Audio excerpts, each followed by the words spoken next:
Welcome into the latest edition of the Spot Track Podcast. Brandon Kravitz here along with Mike Ginnitti. This episode presented by Bettor Edge. The best way to beat the odds is by joining America's top betting exchange platform. The fact is, eliminating the house from the equation gives you the edge that you deserve. It's the future of sports betting, and we've got a promo code for you just to get you in the door. Sign up for the first time. You get $20 on the house just by using the promo code SPOTTRACK at sign up. That's bettoredge.com or on the Bettor Edge app. Post July 4th episode, the NFL preseason starts at the end of the month. We have a rare July Hall of Fame game. The show Quarterback, this season 2 of Quarterback, just debuted on Netflix. I started streaming that last night. I started a mock draft recently. I'm fully scratched. The itch has arrived, and I am starting to scratch it. Mike, are you with me on this? No, I'm pushing away like the plague right now. I'm still trying to enjoy the heart of baseball season, and we're knee deep in basketball stuff still. But I know it's coming. I just saw the Yahoo auto renewal for my fantasy league and things like that. So I'm being teased into it quickly here. But I'm not going to back down from an NFL conversation. We got to pay the bills over here. Well, exactly. So we'll start with exactly that, because one of the big developments in that Quarterback show early on revolves around how misled Kirk Cousins felt throughout the whole process of signing with the Minnesota Vikings. And it is interesting to hear it from his perspective in a candid setting. They're talking to the guy at his house now in Georgia, and he's revealing how he felt about the whole situation. And he said that he would have been comfortable staying in Minnesota. They had offered him a deal, but they were only willing to go year to year with him. Atlanta was offering more of a long-term commitment, which is what he was looking for. But then he said, if I knew that both the Vikings and the Falcons were going to draft a quarterback early on, I would have just stayed in Minnesota because my family was happy there. Hasn't been much chatter lately around where he's going to play next, but it does seem like, based on everything that I've seen and everything that I've read, it's Michael Penix Jr. time. And when you watch Kirk Cousins in this documentary and how it started in Atlanta, it seemed like they were committed to him for the long haul. Even Raheem Morris during interviews was saying, this is a guy that we're committed to long-term, and we just, hope to groom the young guy. What are you hearing? What do you think is going to happen and how this all plays out? Oh, first of all, and no discredit to the people making the production and Cousins himself, because I've heard him interview a bunch of times, and he's going to be just fine in front of a microphone over the next 10 years, in my opinion. So everybody's saying all the right things. What's not being said is that Kirk Cousins got himself $100 million out of this whole agreement. That's definitely something Minnesota was not offering. And by the way, we know what he's saying about Minnesota is true, because the exact same situation was offered to Sam Darnold this past March. Year to year, 1 year guarantee. And by the way, it's basically what he secured himself in Seattle anyway. So I think he's 100% giving us exactly how things broke down here from a financial standpoint in Minnesota to what was told to him in Atlanta.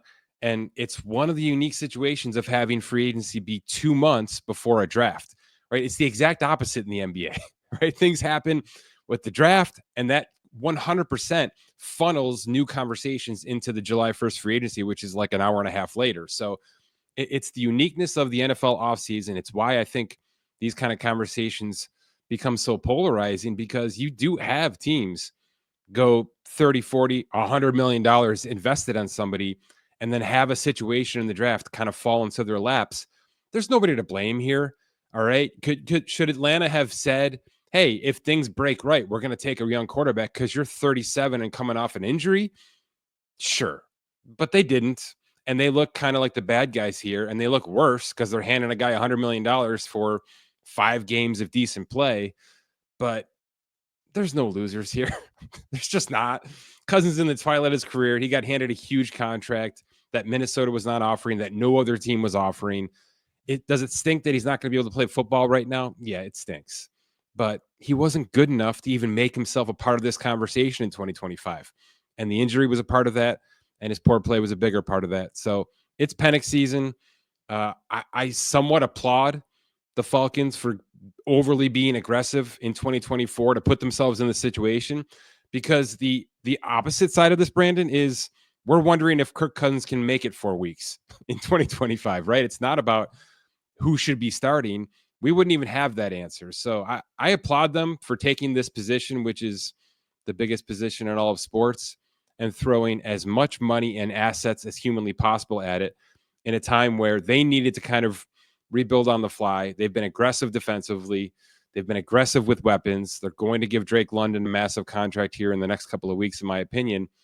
And they're going to back it up with the biggest backup quarterback contract in the history of this league. And unfortunately, that's what Kirk Cousins is looking at in 2025. Well, I think you nailed it with they don't go into much detail as nearly as much as we go into in terms of how much he banked. The elephant in the room. Exactly. The decision that he made. I'm sitting there watching it with my wife and she goes, "Oh, I feel so bad for him." I'm like, don't feel too bad. Yeah, I wish I could have like a Spot Track disclaimer pop up on Netflix. Like, oh, by the way, he's good. Oh, that would be so dynamic. That would just be great. And I mean, look, if you're looking at it through, I thought Raheem Morris was interviewed during that whole portion of that storytelling, and I thought a lot of it came out like BS. Well, we just wanted to park the youngster on the bench and then let him get seasoned. And I think if you're looking at this pie in the sky, you bring in Kirk Cousins, you sign him to a big contract, and in an ideal world, you get 2 great years out of Kirk Cousins, and there's no way you can play the young guy. It's just, it never works out that way, especially if you invest in a quarterback inside of the top 10. So probably repeating things that we've already said numerous times over the last couple of years, but we knew it was going to play out this way. But is it really that much of a miss by Atlanta? It's not, right? Because financially, it feels like a big miss. I don't know.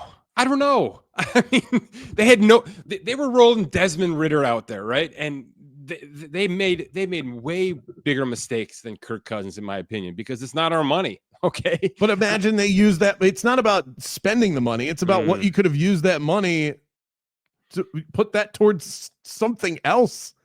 You could have purchased an entire O-line. Let me put it this way. They could have been the big winners for Deshaun Watson, because they were the other team, right? They were the team that Cleveland had to go Godfather offer at to get out of that conversation. So they missed on that one, which was a phenomenal miss. They missed on Desmond Ridder because that was plan B there. They missed on everything else they've done post Matt Ryan, including keeping Matt Ryan too long, by the way. Yeah. And now they've backed their train into a little extra cash on what you just laid out, which is Kirk Cousins on a 1 to 2 year deal, drafting his heir apparent immediately, which sounds aggressive, but you're right. If everything goes right, Penix starts immediately, and they just have to find somebody to take the money off of Kirk Cousins. Well, that didn't work out because Kirk Cousins got hurt and didn't play himself. Let's put it in a perfect scenario, though. Let's put it in Cousins is on 2 for $100. Penix is on a 4-year +1 rookie contract, and Cousins is now unbelievably motivated to be the best version of himself at 36 years old. And he holds off. He thwarts the Penix pressure for 2 years, and he's the quarterback in 2025. And then they can freely walk away from Cousins after this, or trade him with 2 years of term left, and they get something back for Cousins next offseason and hand the keys to Penix Jr. Then the best scenario, would have been that. It didn't work out that way. Cousins just sort of teetered off and fell off a cliff here, and now nobody wants him, and it's an albatross contract for 1 season. We've just seen way worse in the past 2-3 off seasons happen. This is sort of small potatoes in the dead cap world, and it's at the quarterback position, which everybody should be able to tolerate right now. If this was a free safety making $40 million to sit on a bench, we'd be losing our minds, but we're not, because we all think Penix Jr. is the guy, and that would have been the case no matter what. So it's kind of a win-win. Crazy. Yeah, it's crazy how much I feel like Russell Wilson's contract, that changed the mentality of this sort of thing. You used to not speak this way about this much dead cap on your salary cap. Yeah, you're right. And then teams like the Rams and Denver last year have really kind of changed the conversation. And the conversation is being allowed to change, Brandon, because the salary cap is increasing so much. It's a very different world with basketball and football right now in that regard. Okay. And certainly, baseball and hockey, which are just in their own kind of tiers, but there's major salaries in basketball butting up against the cap that's not really going to increase as much as those teams wanted to. And the exact opposite is happening in football, to the point of where they're allowing for recklessness to happen, which is kind of fun because it's not really trickling down to the middle class like we all want it to work. We can get into socioeconomical, economics on a whole grander level there. But at this position specifically, you're being allowed to take chances and make mistakes. And that's what this was. So you're right. 5 years ago, I am killing the Atlanta Falcons and I'm crushing Denver, even though Denver already found their replacement in Bo Nix. It's just not the way of the world anymore. And we've got teams, I'm looking right now in 2025, we've got the 49ers with 92 million of dead cap, the Eagles with 77 million of dead cap, the Seahawks with 67 million. Those are top 5 dead cap teams. I think they're all playoff teams. So I'm not going to gawk at any of that right now because it's kind of the way of the world.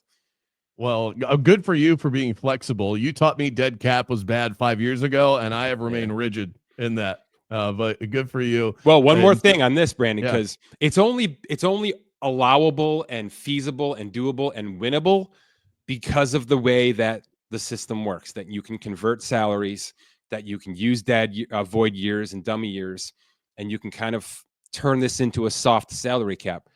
Buyer beware, because Roger Goodell has come out, we talked about it a little bit, and said that might be a moniker that won't be able to be used in the next CBA. And if that changes, and you're not allowed to convert, and you're not allowed to put these dummy years onto the books, and it becomes an actual hard salary cap, we're right back to 5 years ago, Mike Ginnitti, which is you can't make these mistakes anymore. Things are going to change, and the quarterback position, financially speaking, will be devalued because of it, because you won't see teams make these big swing Hail Mary tosses at contracts like this. So it sounds to me like you like the new world of it. If you had a vote, if Goodell called you and asked for your opinion. I like it because it matches the sentiment of the game itself, right? If you don't have a quarterback and you don't have a veteran quarterback for 6-7 years, you're kind of dead. So you might as well pay those players along with that sentiment. But if that changes and we have to devalue Lamar Jackson, right? We're instead of extending him right now and blow out the years for salary cap purposes, which is what Baltimore's planning on doing. But if they don't have the ability to do that with the soft cap situation, I don't know if that's a conversation. So it aligns with the nature of the game. But if that's something that owners as a whole want to change, they'll get their way because we know how this works. Let's talk some Major League Baseball. Midsummer Classic right around the corner. Home Run Derby appears to be set as well. Ronald Acuna Jr., Cal Raleigh, O'Neill Cruz, James Wood, Byron Buxton, and the newly added Junior Caminero is in there as well from the Tampa Bay Rays. The winner gets $1 million from the Home Run Derby. It's a nice chunk of change for an exhibition event. Who does that help the most in terms of their current salary? Who financially needs to win the Home Run Derby? I didn't see that question coming. First of all, it's an awesome list. If you are a decent follower of this sport, that's kind of like the who's who of up and comers with these young teams maybe aspiring to get to that next level. I think it's Cal Raleigh still Laruz right now. I mean, 36 home runs heading into this week. That's just he's kind of the small guy jumping ahead of all the big guys right now in terms of where this league is. So I think he's the name to watch, but he's got himself a pre-arbitration extension already. So I think the easy answer here is Caminero or James Wood, who are both on basically year one pre-arbitration contracts. They'll get a really nice boost in that pre-arb pool at the end of the season, something that the teams have to kind of pay into now every year. So they will get their chunk, but those will be the players that, if they win this competition, will have earned more on July 13th than they were set to make in the entire 2025 season on a pre-arb salary. So if that's the story you're looking for, those are the guys you should be rooting for. Or betting on, however you want to look at this. Yeah. I really think that if we're going to say draft this guy higher because he's in a contract year in whatever sport it is you play fantasy in, why would you not put more weight into somebody that actually wants to win $1 million?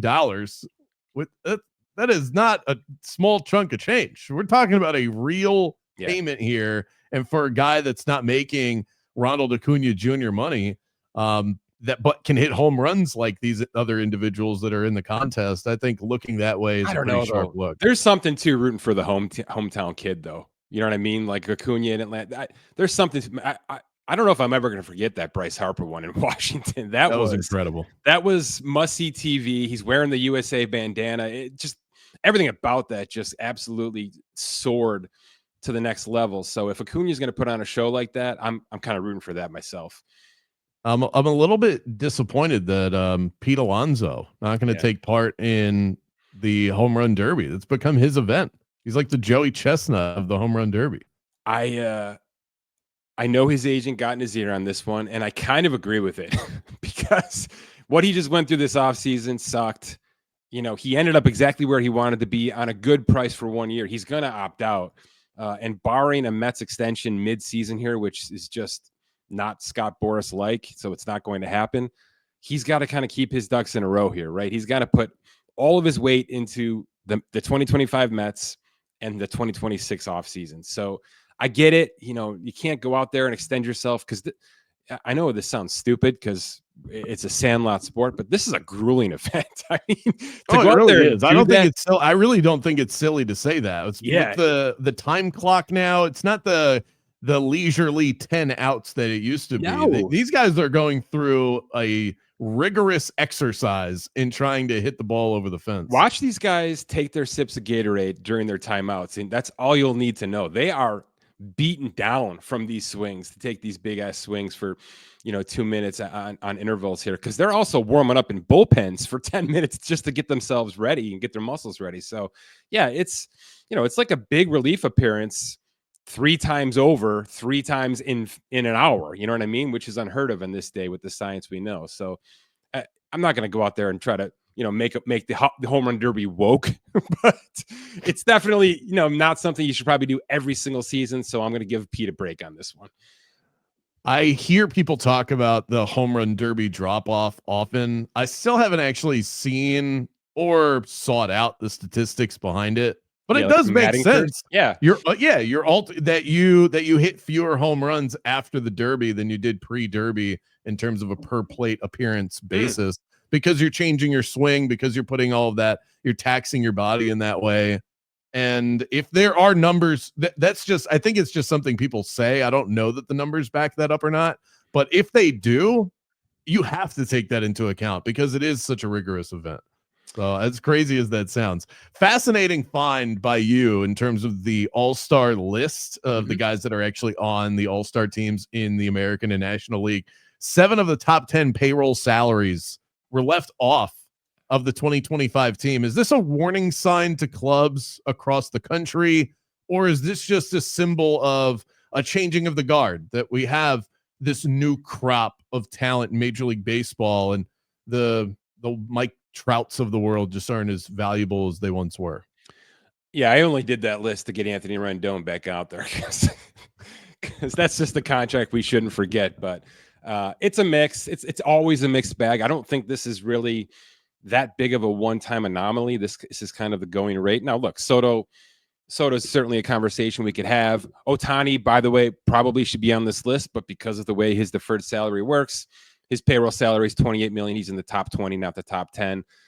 So there's ways to poke holes in this. But yeah, look, the Trout contract with him getting hurt every year is becoming an albatross. That is the story of Anthony Rendon on that same Angels squad. Garrett Cole injured to start the year. Altuve signed a re-up extension, which is questionable, but the Houston Astros are great. And Glasnow and his injuries, another conversation to be had in terms of the Dodgers and all of their pitching injuries. So it's, I don't know. It's kind of the going, maybe the conversation is every 30-plus-year-old in Major League Baseball just going to have injury histories now going forward? Maybe that's it, right? Because everybody on this list has had one, with the exception of Zach Wheeler, who kind of had his in his early 20s and then just kind of supermaned himself into this ridiculous decade run of being the best pitcher in baseball from a consistency standpoint. So I don't know. It just seems like it's a grueling sport. It's a marathon sport. We'll see how that impacts the next CBA discussions. But yeah, to have, 7 of 10 not in your big mid-season event, it's probably not great, because these are massive names for the most part that are missing this event. And a lot of pitchers on the list.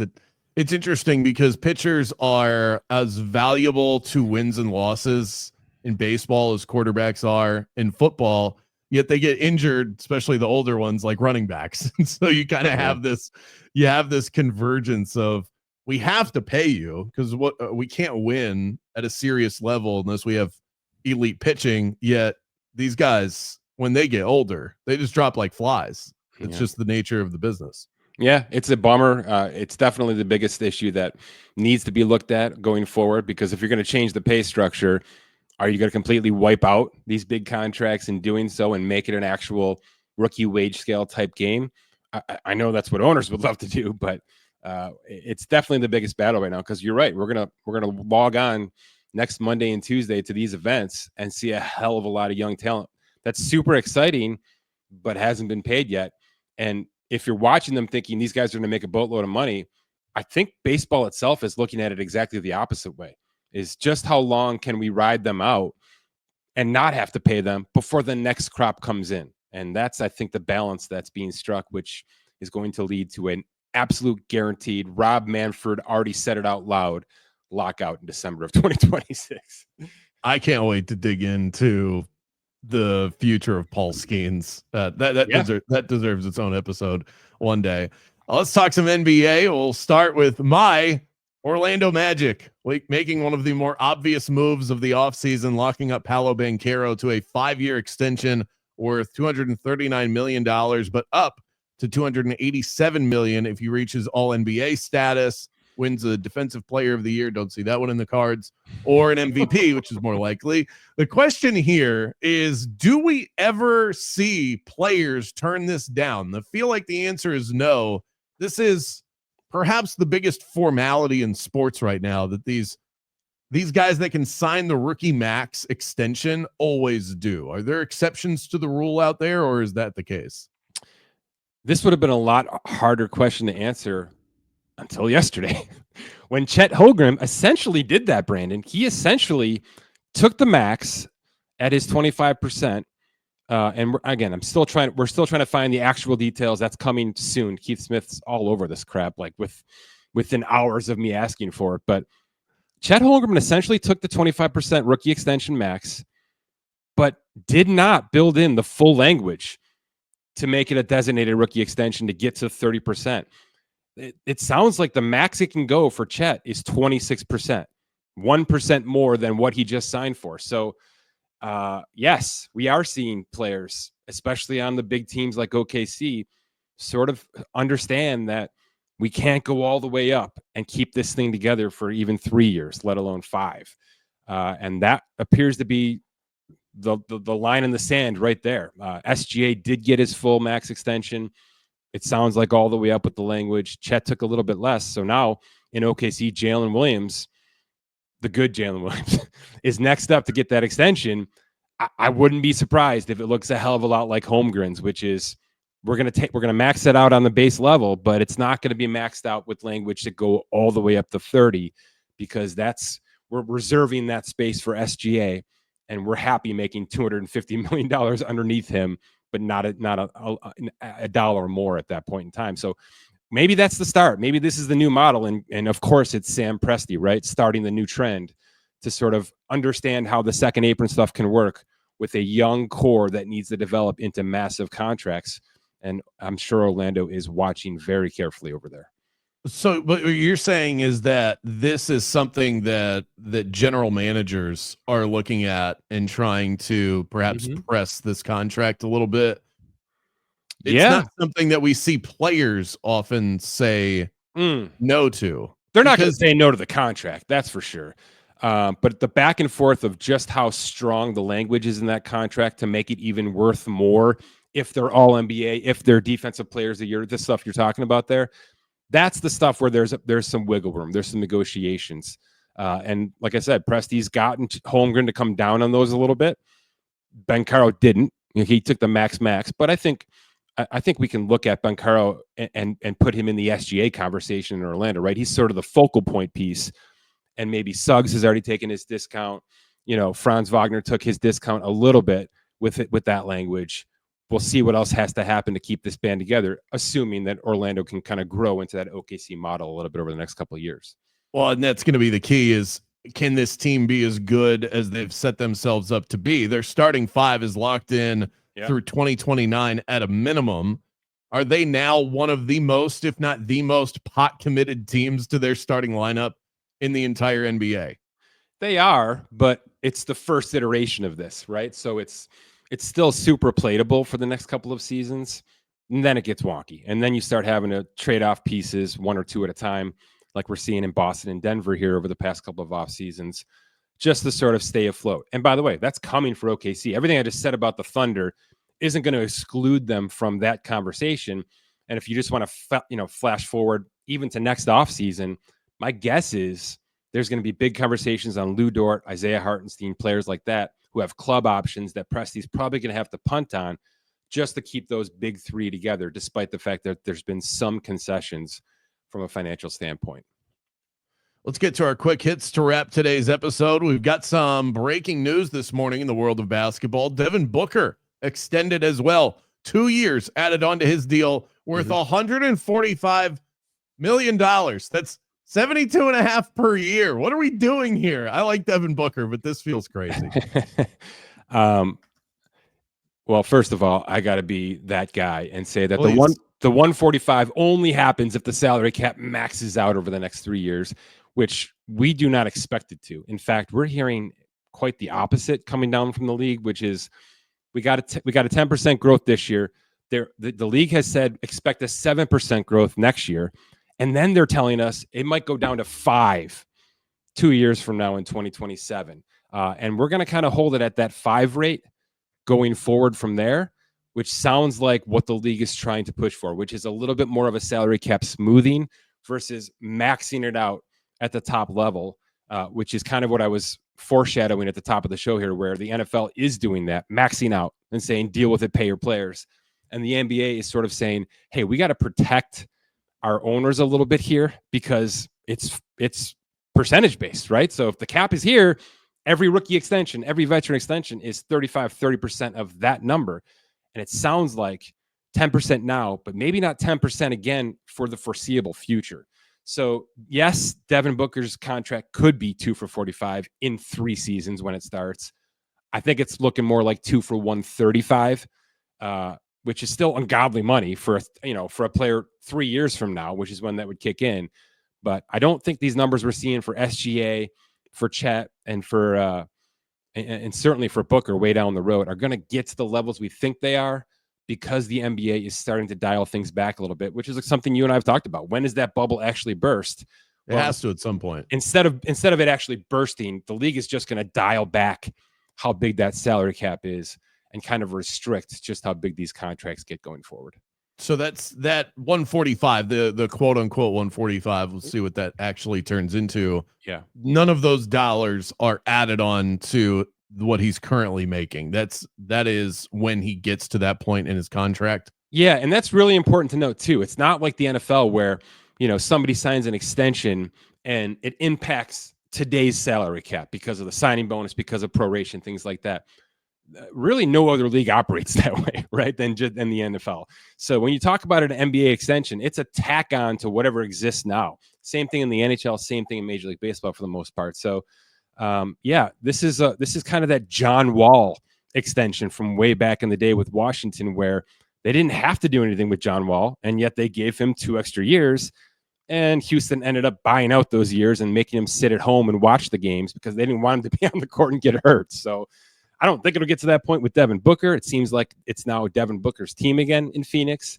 And we'll see just how good, that turns out to be with Jalen Green and some of the new pieces. But yeah, this is an extension that didn't have to happen, but it's a gesture of good faith and putting money into an asset that should be tradable even at that point in time in 3-4 seasons.